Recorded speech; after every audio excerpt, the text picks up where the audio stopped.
Number 12 is a little bit trickier than most. We've got a diagram over here to the right-hand side, and we're trying to find a portion of that. We want to know exactly what JK is. So JK is this line segment up here. And we know that JN, or if you wanted to call it JP, you could.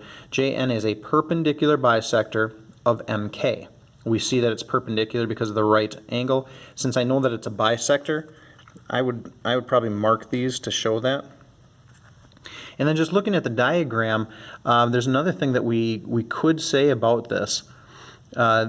This line must cross right through this point L as well, so we could extend that. We know it's going to go straight through L because not only is it perpendicular, but these two line segments are the same too, which means this point L must lie right on that perpendicular bisector.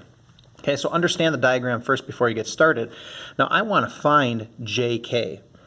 Since this is a perpendicular bisector, JK has to be the same as JM. Okay, so JK has to be the same as JM, and that's really great. I can set that equal, and now I've got an equation. JK, I'm just going to fill in, JK is 5y plus 8. And JM is 7y minus 6. And that's about all we have to do there. Now we've got an equation. We can solve for that algebraic equation. I'd get rid of the 5y on both sides. So I'd be left with 8. Here I'd be left with 2y. Of course, the negative 6. Now I would add 6 to both sides to get rid of this guy. If I add 6 over here, that's 14. If I add 6 over here, I'm left with 2y. Divide both sides by 2, and y has to be equal to 7. Now again, you got to be careful. Is your answer 7? Were you looking for just the value of y? Nope, we were looking to find that whole side length, which is jk.